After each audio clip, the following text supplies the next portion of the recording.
Don't worry, you haven't missed a video. I'm doing the court cards before the 10 in this suit because I believe the 10 of Pentacles is the final card in the tarot and it's really important, so I wanted to save that one until last. But anyway, on with the video.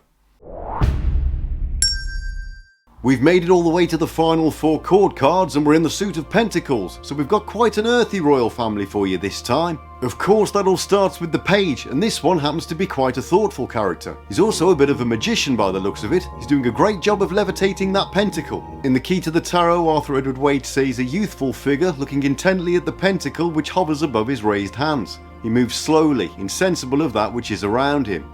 So we're talking about a young fella who's looking pretty enamoured by that floating pentacle and couldn't really give a monkeys about anything else. That's why focus is such an important aspect of this card. He's very single-minded. Eyes on the prize would be a good way to describe him, but as we're in the suit of Pentacles, we've also got the practical element. He's still grounded in reality. We've been talking about meaningful work and diligence a lot in this suit, and the Page certainly has all of those qualities, but he also brings the dreamy and thoughtful aspect to the Pentacles. We can see a similar concept with the Queen. They're both rooted in the element, but also thinking beyond it. He's also taken as a kind of archetypal student. Now all of the Pages have got this idea to some extent, but the Page of Pentacles in particular is considered to be the most studenty of the lot.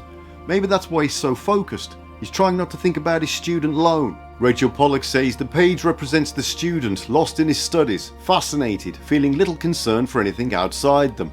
Hands up, your money or your life. Sorry, I'm a philosophy student. I haven't got either. The Thoth card is a really big deal this week. The Princess of Discs is probably the most worshipped card in the whole deck, and there's a lot of symbolism on there. Alistair Crowley says her crest is the head of a ram and her scepter descends into the earth. There its head becomes a diamond, the precious stone of Keter, thus symbolising the birth of the highest and purest light in the deepest and darkest of the elements. So what Crowley and Harris conceived and illustrated here is the princess reaching up to the pure divinity of Keter and bringing it down to place within the earth, which is the perfect analogy of the Tree of Life. The princess makes the divine manifest, and I think that's why everyone fancies her. Crowley goes on to say she stands within a grove of sacred trees before an altar suggesting a wheat sheaf, for she is also a priestess of Demeter. She bears within her body the secret of the future. She's knocked up and carrying something very important, the universe. What's so important about that? Demeter is the goddess of the harvest and the mother of Persephone in Greek legends. She also encompasses fertility, which is a major theme in the element of earth. In fact, I've seen it mentioned that the Empress is the patron of coins, and she's about as fertile as it gets. Monty had to change his trousers after her section in The Fool's Journey. I did not. He did. I know he did. Definitely did. I remember I was there. Lon Duquette is a huge fan of the Princess of Discs too, which I think we can tell by looking at the front cover of his book. In said book, he speculates on the order that Lady Frida Harris painted the cards in, and suggests that she waited until the end for this one, a bit like I'm doing with the 10. He says if she did complete the deck with this card, she certainly saved the best for last. For me, the Princess of Discs is the most beautiful figure in the entire Thoth Tarot. The Sforza and Marseille cards present us with a couple of youngsters brandishing their coins and wearing odd stockings. Those cheeky little scamps. The Solar Busker card shows us that odd stockings and falconry are clearly all the rave. Just one symbol on this card, ready to play the world's shortest drum solo. A brown-haired boy, equipped with his mercantile attribute, presents us with the evidence of this. Evidence of what? I dunno, he's banging on about globes again. Always with the globes. But the all-too-common fruit of lavishness is misplaced prodigality. Let us therefore avoid it. Consider it done. The Hermetic title for the Page and Princess of Pentacles is Princess of the Echoing Hills. Ladies and gentlemen, the time has come to introduce you to the gnomes. When I decided to start a channel on ritual magic, I never could have imagined that it would take me in the direction of lawn ornaments, but here we are. Hey little guy. Get to f***, you big knuckle dragon Other titles for the card are Rose of the Palace of Earth, Princess and Empress of the Gnomes, and Throne of the Ace of Pentacles. So again, we've got that connection between the Page and the Ace that matches up with the analogy of Keter and Malkuth that we were talking about with the Thoth card. Rose of the Palace of Earth is another reference to the element of the suit, and Princess of the Gnomes just makes me think of Snow White and the Seven Dwarves. I'm a gnome, not a dwarf, you ignorant pile of dog shite. Well, I'm glad we cleared that up. The gnomes takes us back to the elemental spirits that were introduced by Paracelsus in the 16th century. In this case, we're talking about the spirits of the earth. According to the Encyclopedia Britannica, he's represented in medieval mythologies as a small, physically deformed creature resembling a dry, gnarled old man. I'm not happy. Which one are you then? In the same way as the Ace, the Page and Princess of Pentacles take up the 90 degrees of the zodiac wheel that incorporates Aries, Taurus, and Gemini. We've made it to the final quarter of the Zodiac pizza.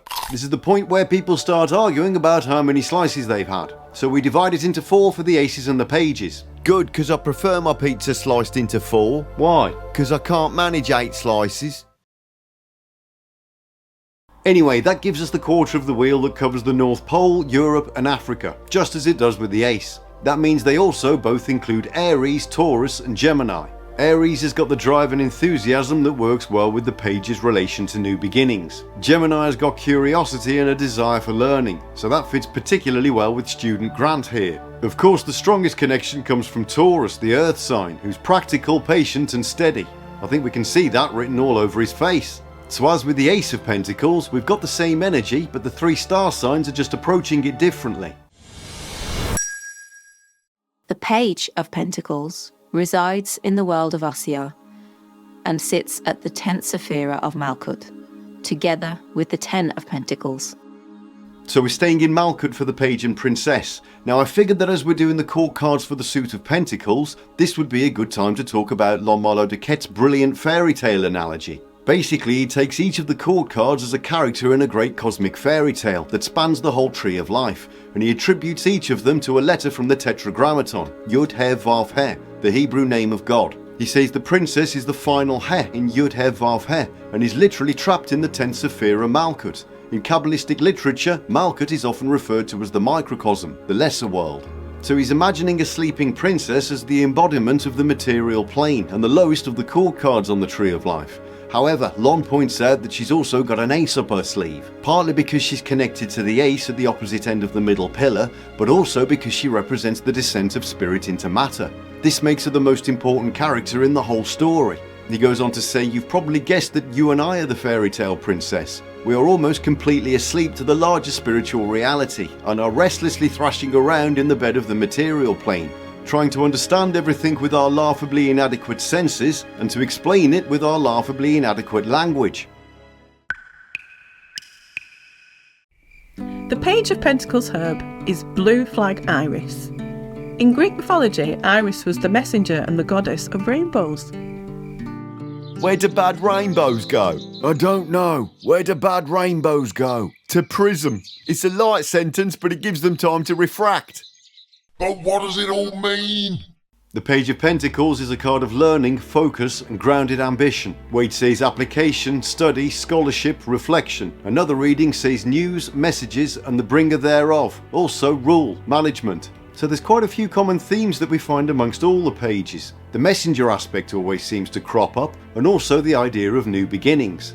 As we're in the Suit of Pentacles, that would correspond to the concepts of work and money, so a new business idea or opportunity, but in this case we're thinking about the practical application. If the Wands, Cups and Swords cover the ambitious, emotional and intellectual sides, then the Pentacles would be about making specific plans and actually manifesting an idea in the real world. The material aspects of starting a new job fits with this too. From a financial point of view, it can indicate the kind of youthful freedom that we get before we've taken on all the responsibilities that come with adulting. I remember my university days, and there wasn't much money coming in at that time, but to be fair, there wasn't a lot going out either.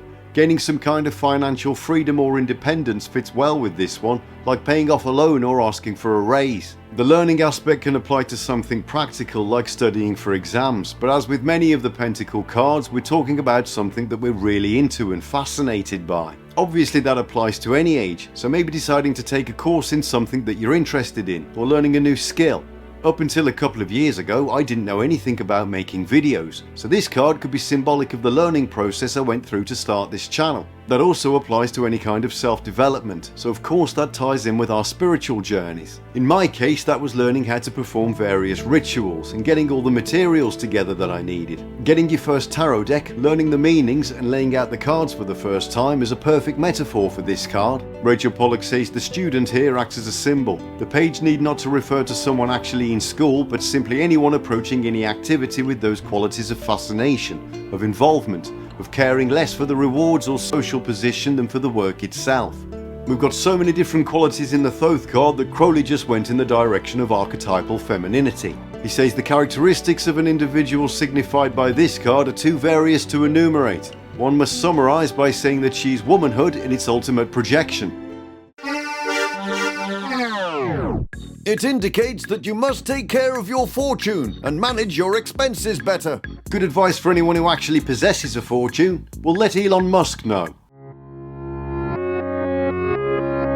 When the Page of Pentacles turns up reversed, it can mean losing the focus that we were talking about earlier. Waite says reversed: prodigality, dissipation, liberality, luxury, unfavourable news.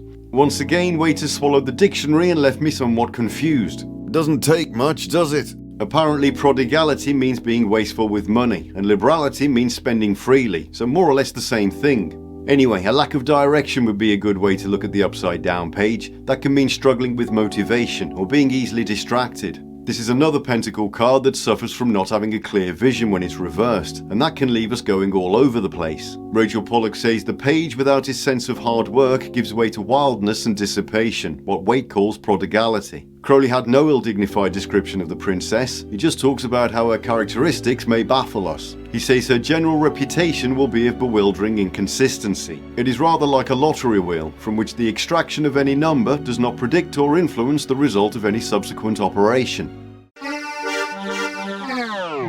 This card in the reverse implies luxury, benefit, dissipation, and prodigality. To find out what it is, you have to consult the following card. Go on then. He means the next card in the spread. Oh, I see. The big takeaway for the Page of Pentacles is learning something new, focusing on it, and doing something practical with that knowledge. I know that can be a bit daunting at first, but the fear of failure might be holding you back. The people who learn the best are the people who are willing to get things wrong over and over. Pablo Picasso once said, "I am always doing that which I cannot do, in order that I may learn how to do it."